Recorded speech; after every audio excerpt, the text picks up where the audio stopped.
ಬದುಕಿಗೆ ಬೇಕಾದ ವಿಚಾರ ಹೇಳುವುದು ಗುರು. ಇಂತಹ ಸಂದರ್ಭದಲ್ಲಿ ಅವರನ್ನ ನೆನಪು ಮಾಡುವುದು ನಾಗರಿಕರ ಆದ್ಯ ಕರ್ತವ್ಯ.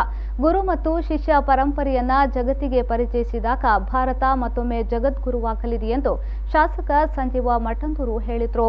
ದಕ್ಷಿಣ ಕನ್ನಡ ಜಿಲ್ಲಾ ಪಂಚಾಯತ್ ಸಾರ್ವಜನಿಕ ಶಿಕ್ಷಣ ಇಲಾಖೆ, ಕ್ಷೇತ್ರ ಶಿಕ್ಷಣಾಧಿಕಾರಿಗಳ ಕಚೇರಿ ಹಾಗೂ ತಾಲೂಕು ಶಿಕ್ಷಕರ ದಿನಾಚರಣೆ ಸಮಿತಿ ಪುತ್ತೂರು ಇದರ ಆಶ್ರಯದಲ್ಲಿ ಪುತ್ತೂರು ತಾಲೂಕು ಪಂಚಾಯತ್ ಸಭಾಂಗಣದಲ್ಲಿ ನಡೆದ ಡಾಕ್ಟರ್ ಸರ್ವಪಲ್ಲಿ ರಾಧಾಕೃಷ್ಣನ್ ಅವರ ಜನ್ಮ ದಿನಾಚರಣೆ ಹಾಗೂ ಶಿಕ್ಷಕರ ದಿನಾಚರಣೆ ಕಾರ್ಯಕ್ರಮದಲ್ಲಿ ಅವರು ಮಾತನಾಡಿದರು. ಕೋವಿಡ್-19 ಮತ್ತು ಮಾಜಿ ರಾಷ್ಟ್ರಪತಿ ನಿಧನದ ಹಿನ್ನೆಲೆಯಲ್ಲಿ ಶೋಕಾಚರಣೆ ಅಂಗವಾಗಿ ಸರಳವಾಗಿ ನಡೆದ ಶಿಕ್ಷಕರ ದಿನಾಚರಣೆಯಲ್ಲಿ ಅವರು ಡಾಕ್ಟರ್ ಸರ್ವಪಲ್ಲಿ ರಾಧಾಕೃಷ್ಣನ್ ಅವರ ಭಾವಚಿತ್ರಕ್ಕೆ ಪುಷ್ಪಾರ್ಚನೆ ಮಾಡಿದರು.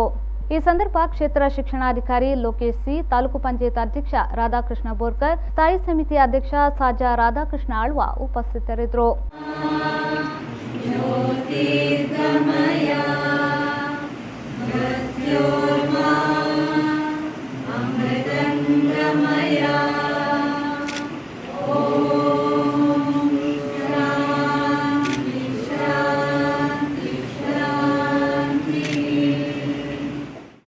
ಇವತ್ತಿನ ತನಕ ನಾವು ಆ ಒಂದು ಗುರುವನ್ನು ಸ್ಮರಣೆ ಮಾಡ್ತಾ ಇದ್ದೇವೆ.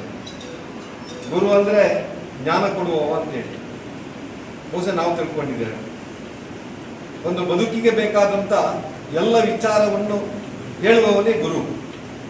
ಅಂತ ಗುರುವನ್ನು ಸ್ಮರಣೆ ಮಾಡುವಂಥದ್ದು ಇವತ್ತಿನ ನಾಗರಿಕ ಸಮಾಜದ ಆದ್ಯ ಕರ್ತವ್ಯ. ಆ ನೆಲೆಯಲ್ಲಿ ಈ ದೇಶಕ್ಕೆ ಸ್ವಾತಂತ್ರ್ಯ ಬರಬೇಕಿದ್ರೆ ಆವಾಗ ಈ ದೇಶದಲ್ಲಿದ್ದಂಥ ಅಜ್ಞಾನ, ಅನಕ್ಷರಸ್ತೆ ಎಲ್ಲವನ್ನು ಮನಗಂಡು ಈ ದೇಶದ ಚುಕ್ಕಾಣಿ ಹಿಡಿದಂಥ ನಮ್ಮ ನಾಯಕರು ಒಬ್ಬ ಶಿಕ್ಷಕನನ್ನು ಗುರುತಿಸಬೇಕು, ಒಬ್ಬ ವಿದ್ಯಾರ್ಥಿಯನ್ನು ಗುರುತಿಸಬೇಕು ಎನ್ನುವ ದೃಷ್ಟಿಯಿಂದ ಈ ದೇಶದ ರಾಷ್ಟ್ರಪತಿಗಳಂತ ಸರ್ವಪಲ್ಲಿ ರಾಧಾಕೃಷ್ಣನ್ ಅವರ ಜನ್ಮ ದಿನಾಚರಣೆಯನ್ನು ಶಿಕ್ಷಕರ ದಿನಾಚರಣೆಯನ್ನಾಗಿ, ಈ ದೇಶದ ಪ್ರಥಮ ಪ್ರಧಾನಿ ಜವಾಹರ್ಲಾಲ್ ನೆಹರು ಅವರ ದಿನಾಚರಣೆಯನ್ನು ಮಕ್ಕಳ ದಿನಾಚರಣೆಯನ್ನಾಗಿ ಆಚರಣೆ ಮಾಡುವಂಥ ಸಂಘಟನೆಯನ್ನು ಮಾಡಿದರು.